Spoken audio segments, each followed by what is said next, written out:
You've got to have faith. Woohoo! George Michael song from the 80s, I think. Interesting word, faith, trust, belief. Who do you trust? Who do you have faith in? Who do you believe when it comes to your health, your fitness, your well-being? Who do you know, or how do you know that whoever you're listening to is going to give you the truth, the facts, the science, whatever it is? And here's an even better question. Does anybody know your body better than you do? So there's plenty of experts, whether you start at personal trainers, group exercise instructors, and go right through to oncologists, cardiologists, professors of exercise science. There's everything in between, including that amazing thing called Dr. Google and Dr. Social Media. Everybody's got an opinion about how to be healthy, how to be fit, and how to be strong. But how can you know, how do you know what's going to be best for you? How can anybody else know what's going to be best for you? That's always my question. So if you really think you need an expert, and I always ask these questions, if you are wanting help with your eating, your exercise, your well-being, there's 4 things that I think we should be able to demand from any expert, and we should be able to demand it from ourselves. If we make a choice about eating and exercise, should our eating and exercise plan give us, number 1, a stack of energy, number 2, perform at our best, number 3, we love what we see in the mirror and the way our body feels literally to touch, and the results that we want, because we all want different things. We all have different lifestyles, we all have different goals, we all have different things that we want to achieve physically and mentally. And should our eating and exercise plan give us all of those 4 things? So once again, a stack of energy, performance, we love what we see in the mirror, and we're getting the results that we want. So regardless of the number of degrees that a person has after their name, or that they're a doctor or a professor, or they've got 30 years experience, or you just like them or trust them because you've seen them on social media, or they're a personal trainer at your gym, what are some of the things that we should really consider before we take advice from people? Now, I'm very careful with this because we can all do whatever we bloody well want. Would that be fair? Whatever somebody tells us, we can believe them. But if you actually want to have less risk of being hurt, being injured, getting sick, having a challenge with your body, could it be a good idea to have a really good understanding first yourself, so that when you go to an expert, you've got great questions to ask? One of the things that it's been a real challenge for me, and one of the big learning curves and big lessons that I've learned as an exercise professional and as an educator, is that I can't trust the experts, because the experts have lots of different opinions. So I used to believe somebody because they had 30 years experience, or because they were a doctor, or because they're an exercise physiologist, or because they had 30 years experience. Or it might have been as simple as they had 100 people in their exercise class, or they had lots of clients, or their gym was full of people, and I thought, well, they must know what they're talking about. Well, that was obviously very naive on my part, because if you listen to somebody just because, and there's lots of reasons because, could we get hurt, could we get injured, could we get ourselves into trouble? And I certainly did. I've got a busted and broken body, and I always share this very passionately. I'm a very old lady, but I'm fit, I'm strong, and I'm healthy. But I had to do that in spite of the information I received from the experts. Most of the information that I've received during my entire career haven't been based, the information, the science hasn't been based on anatomy and physiology. It's been based on opinion. So that's one of the interesting things when I met K-Man, who's my husband, who, yes, has a master's degree in exercise science. Yes, he's an exercise physiologist. Yes, he's a published research scientist. So that sounds all very impressive. But what was impressive about him wasn't his level of education. It was his ability to force me to ask questions rather than just listen. And it's one of the things that we've taken forward, and certainly the Max Education colleges for both business and for exercise, is all about learning how to think for yourself rather than being told what to think. And I spent a fair bit of the early part of my career just listening to other people, and I was told what to think, and I regurgitated stuff out of my mouth. I literally vomited other people's opinion out of my mouth. I didn't give it any thought. I didn't consider how would that work and why would I do that. I just did it because I thought that they were great people, or that they had lots of experience, or they were just impressive. And I often share that. I was impressed with people's impressiveness. Well, my human body is far too valuable. How about yours? I don't want to put my body in the hands of somebody who doesn't know their anatomy and physiology. And that was the beautiful thing about meeting K-Man, who was an expert, and I hate that word as well. But he didn't say, Rowie, you should do this, or Rowie, this is how to exercise, or this is how to train. He would ask me very specifically, you are an exercise professional. You should know your anatomy and physiology. So let's analyse this exercise and work out whether it's safe. You are an exercise professional. You should know your anatomy and physiology. Let's analyse that particular eating plan and what are you putting into your body with that eating plan and how will it affect the inside of your body. It's one of the interesting side notes that people, particularly in the exercise profession, everyone's got an opinion about food. We've all got the right to an opinion about food, by the way, because everybody eats food. But particularly in the exercise profession, there's a lot of opinions about food and there's a lot of qualifications about food, or to do with nutrition and eating. And I could say the same. I've got a big long list of qualifications to say Rowie should know everything about eating and food. But here's the interesting thing. Physiology, which is the 4 macronutrients, where they come from, how your body uses them for energy so that you can exercise, so that you can perform, you can look your best, how they are stored inside the body, how your body burns them up and how your body utilises them in every part of your body. That's not nutrition, that's physiology. And I learned again the hard way that I've got a big long list of qualifications about food, food, eating and nutrition, but nobody ever taught me anything. They just told me what to do. And I'm really embarrassed, but please learn from my embarrassment that when you listen to other people tell you what to do, should we ask, why would I do that and how does it work? And they're the 2 big education questions that I ask everybody to ask about everything. If somebody gives you information, why would I do that and how does it work? Now, the challenge that comes after that is if you don't have good, rock solid, fundamental foundation understanding of anatomy and physiology, people could lead you down the garden path. They literally could BS you because you don't, what they're saying sounds so impressive, because they do, they use big words and they make themselves sound so impressive. But ultimately, if you don't understand what they're saying, and there's a great quote for that, if I can't explain it simply, maybe I don't understand it myself. So if somebody can't explain something to you in a really simple way and it makes sense to you, it may be nonsense. And again, I've learned that the hard way. So the question is, why would I do that? How does it work? And then I I put that functionally through my brain based on my anatomy and physiology knowledge. Now, I can say I've got a lot of knowledge of anatomy and physiology because I study it every day and I've been studying it every day for over 40 years. All that's taught me, all of my study has taught me is that I don't know very much. I'm constantly learning and I'm constantly asking questions. I never say I know that. And here's one of the reasons why. If I say I know that already, how could my brain learn any more? If you hear yourself say, yeah, I know that already, I've heard that before. The question is, how could I learn anything after that? So even the set science of anatomy, which is really set across if you watch a YouTube video from Russia or China or Korea or Germany and the exercise person is talking about physiology or anatomy, you'll actually be able to understand a fair bit of it because the language is the same. But it's the interpretation of physiology that becomes very interesting.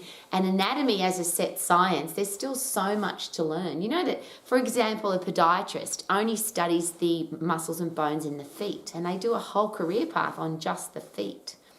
There are experts who study just the shoulder. There are orthopedic surgeons who study just the knee. And there's a really interesting thing to consider. If you're looking for an expert, you could go to an orthopedic surgeon. Because I mentioned that, I'm just going to use that as an example. There are orthopedic surgeons who will tell you that, yes, I can look after your neck and your shoulders and your back and your hips and your knees and your feet, because orthopedic surgeon is about about bones. Great. But if you've got a knee challenge, wouldn't you want to go to the orthopedic surgeon that specialises in knees? Because that's all they do, just knees. So all their study, all their research, all their experience, all the stuff that they know is focused in one particular area. And that's one of the things about experts that I'm really aware of. I'm very aware of generalists. GPs are called general practitioners for a reason, because they study a little bit about everything but not anything specifically. A lot of exercise people are the same. They study or they learn or they regurgitate a lot about lots of stuff that they learn on social media or from the person at the gym, but they don't specialise in anything. And one of the things that I would ask, very personally and very specifically, if you are an exercise professional, could it be a really good idea to specialise in anatomy and physiology? Now, it's a very broad topic, but if you are if you are considered somebody who has, and I won't say knowledge about anatomy and physiology, I'll ask you to do this. Be the person that can ask intelligent questions about anatomy and physiology. Be constantly thinking. And one of the ways that I do that, when I'm exercising, when I'm using my body physically, I'm always thinking, what muscles am I using? What bones am I using? What energy systems am I working in at the moment? What's happening inside my body to make my body capable of doing this? And that's why those 4 questions are so exciting. My eating and exercise plan, what I'm eating at the moment, the exercise that I'm doing at the moment, will it help me have a stack of energy, perform at my best, look great in the mirror, my body will feel good to touch, and I'll get the outcome or the result that I want? And it's one of those things, if you are on the wrong track, you can get back on the right track really quickly. Because if your answer is no to any of those, then perhaps you need to reconsider what you're doing. Because I'll rephrase the reason for that. If you are unenergetic, you don't have any energy, if you're not performing at your best, if you don't like what you see in the mirror and you're not getting the results that you want, is it possible that you need to listen to somebody else, make some changes, learn some different stuff, do things differently? So the question is, why and how would I do that? Learn your anatomy and physiology and keep learning so that you're constantly questioning what's going on. And then if you're going to go to an expert, here's a great place to start. Somebody giving you advice about food and exercise or both. Should they have a stack of energy? Should they be performing at their best? Should they look good in the mirror or look good to you to look at? And should they be getting the results that they want? A lot of experts, they talk a lot about a lot of stuff, but they don't have those 4 things going. And I'm not talking about just one, because a lot of people that might have ripped abdominals, but they've got no energy. Or they have got a stack of energy, but they look terrible. There's a big combination there of fundamentals of eating an exercise plan, not just look good. And there's a reason for that. There's a lot of people that look good, they're bodybuilders or they're bikini models or they compete on stage and they never have any energy and they're always grumpy. And the only time they perform at their best is when they're on stage because they're full of adrenaline. And I'm sharing that with you not because I'm judging. People have shared that with me. People who are bodybuilders and competitive swimwear models and stage models actually share with me, Rowie, I love being on stage, but I feel like crap all the time. I never have any energy and I never perform at my best. And I do like what I see in the mirror, but ultimately what I'm doing doesn't make me feel good and I'm certainly not healthy. So I'm paraphrasing, but that's a lot of what people have shared with me. And I don't want that for anybody. I feel like as an exercise professional, it's my responsibility to make sure that your eating and exercise plan gives you a stack of energy, helps you perform at your best, make sure that you're getting the results that you want and that you look good in the mirror. Pretty easy. So here's the system. Why would I do that and how does it work? Base that on my own fundamental understanding of anatomy and physiology so I can work it out for myself. Does it make sense? Does it look good? Is it logical? A lot of the exercises you look at, you can look at it from a logical point of view or from a workplace health and safety point of view and just say, no, that's ridiculous. I'm not even going to ask anybody about that exercise because it just looks ridiculous. Then there's the Smarties principle, which is something that I live and breathe by. Smarties meaning an acronym for something I can stick to for the rest of my life. Is it in moderation? Is it achievable? Is it realistic? Is it time efficient? Is it interesting and enjoyable? And can I stick to it for the rest of my life because it makes sense?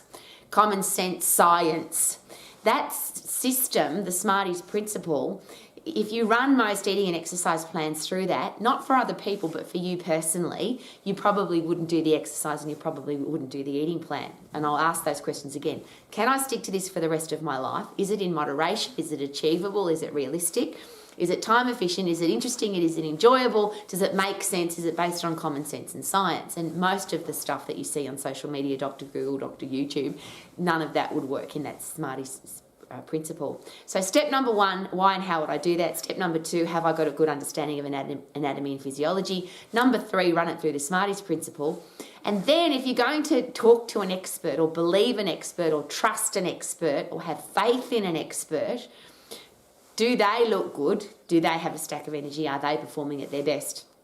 And are they getting the results that they want? And then I could say have a look at their qualifications, and please do. Because there are lots of people who call themselves experts who don't have any qualifications. They've done no study at all. And not that a degree or a doctorate degree means that they understand exercise and eating, but at least they've done some study. there are a lot of people who put themselves up on social media or at the gym, and unfortunately, depending on what country you're from, there are a lot of countries where being a gym instructor, a personal trainer, I couldn't call you an exercise professional because professional means that you are qualified. But there are a lot of people who have got no qualifications, but they still call themselves a personal trainer or a gym instructor or a boot camp instructor, or they're teaching exercise. You have the right to look at somebody's qualifications. You have the right to do that. If somebody calls themselves an expert, say, could I please have a look at your qualifications? The next thing as a good risk management plan could be, could I please have a look at your insurance papers? Or are you insured, and could you please prove it? And that's, yes, public liability, so that if you trip over in the facility, you'll be covered by insurance. But professional indemnity insurance, so that if they give you crappy information and you get sick or you get hurt or you end up in hospital or you get injured, and these are all things that are happening in the world right now. There are exercise people getting sued constantly, some countries more than others, because they have given stupid advice and the person's gotten hurt, and unfortunately there hasn't been insurance involved. So now you're stuck because the person gave you crappy information, but you can't even sue them because they haven't got insurance. So be really careful with that stuff. So qualifications, insurance, how about first aid? If somebody's going to give you advice, or you're going to go and train with somebody, or you're going to a boot camp or to a gym or to a personal training studio, wherever it is that you choose to exercise, would it be nice to know that if something happens to you, and it might be that you trip over and hurt your ankle, or you bang into a wall and cut yourself, you drop a weight on your toe, you may be fully first aid qualified. That's awesome. But if you're in pain and you're panicking or hurting or under stress or pressure, wouldn't it be nice to know that the person who's meant to be looking after you has some kind of first aid qualification experience, or they can handle a first aid situation? So do you have the right to ask, can I please see your qualifications? Can I please see your insurance papers? And can I please see your first aid qualification? I think that would be just common sense to ask for those things. Then when it comes to faith and trust and belief, that's all very personal. We can believe whoever we want to. We can trust whoever we want to. I'm going to go back to those 4 questions again, because I think they're a really interesting fundamental. If the person giving you advice isn't full of energy, they don't perform at their best, you don't like the way they look, and that's all very personal, I get that. But there's a lot of people who are giving advice, but they don't live the advice that they're giving. Or the advice that they're giving is not something that you could stick to, which is why the Smarties principle is so important.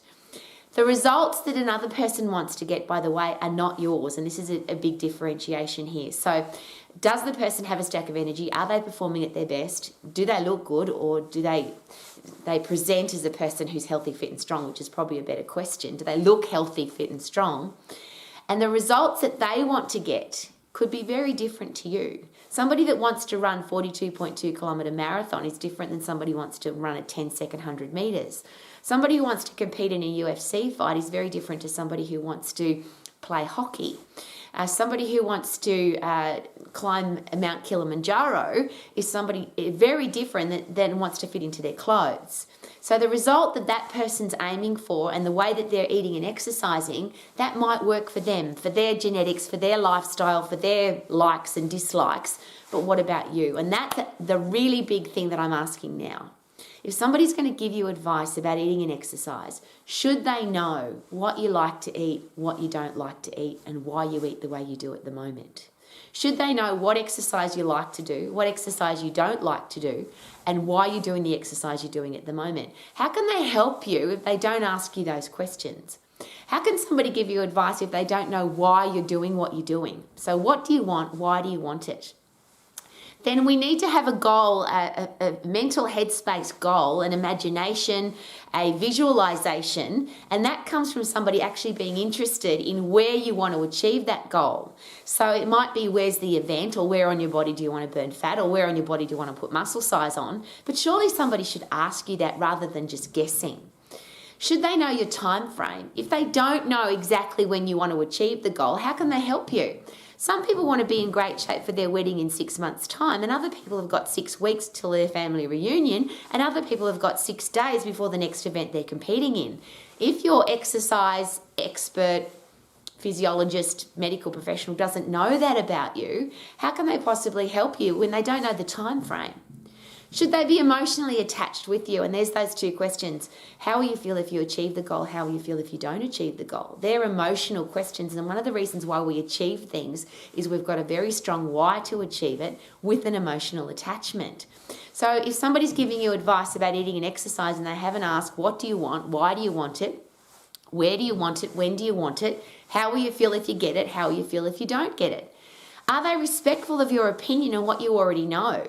I find this really fascinating. I've been an exercise professional for over 40 years and I still have people literally preaching at me about what to do. People who don't know me and they talk to me as if I'm an imbecile, I can't think of a better word, because they haven't asked me, what is it that you do, Rowie? What's your background? Do you have any understanding about anatomy and physiology? I just have people bombard me with information about food and exercise, which unfortunately for them reveals that they don't know very much about anatomy and physiology. They've just got a really strong opinion. And I don't want to be that person. How about you? I don't want to be the regurgitator of other people's opinion. I don't want to vomit other people's advice. I want to have really rock solid, strong knowledge of anatomy and physiology. And then I want to find out about the people that I'm giving advice to, because I might not need to give them that much advice. Because one of the great questions that I always ask people, and wouldn't it be nice if everybody asked you this? Rowie, if you were your own high performance eating and exercise coach, what advice would you give yourself? Now, I would love a podiatrist to ask me that, a chiropractor, a general practitioner, a orthopedic surgeon, a cardiologist, an endocrinologist. I would like any expert to ask me, if I was my own expert in this particular area, what advice would I give myself?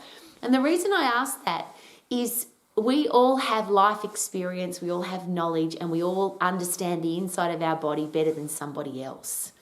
So why not be respectful? I'm reversing the question now. If you're going to give advice to somebody, please be respectful enough to ask them what they already know, what their life experience is, what their opinions and beliefs are about eating and exercise, so you don't offend them and you don't hurt them and you don't make them angry. That would be a really great idea. The last question that I would love every expert to ask me, and I always ask everybody that comes into my life, what specifically do you want from me? Not me tell you what to do, and not the expert telling me what to do, but what do I actually want? So I'm using podiatrist as an example because I've just been to the podiatrist and she was very good because she did ask me the question, Rowie, you've obviously got knowledge, you're an exercise professional, you've been doing this for a really long time. What advice would you give yourself about how to look after your feet? Which was very respectful and I really appreciated it, and I've never had an expert ask me that before, so that was really cool. But then she said that to me the next magic question, which is specifically, what do you want from me? And she gave me lots of different options about what I could do for my feet. But she didn't go, you should do this. It was, well, I could recommend this, I could suggest this, there's this option. What do you think you should do? And I just think that's so respectful. And because I've been doing that all of my career path, it was just so nice to get that in return from another professional. So who do you trust? Who do you believe? Who do you have faith in? You have the right to obviously trust whoever you want to. But could it be a good risk management plan to put some of those things into place? I'll just wrap all of that up. Ask somebody why and how you're giving me that information. Have a really good understanding of anatomy and physiology so you can ask intelligent questions. Does the person look like they practice what they preach? Do they sound like they practice what they preach? Do they make it sound simple and easy to understand? Whatever advice they give you, would you run it through or could you please run it through the Smarties principle, just to make sure that this is something that's not going to waste your time? And I'll probably add this in. There's 3 things about eating and exercise for me that are really important. Is it safe? Is it fast? Is it effective? Because the reverse of that, is it unsafe? Is it ineffective? It doesn't work. And is it really slow? And I don't want that for anybody. I don't want a slow eating plan or a slow exercise plan. I don't want one that's going to hurt me or injure me or make me sick. And I don't want one that doesn't work.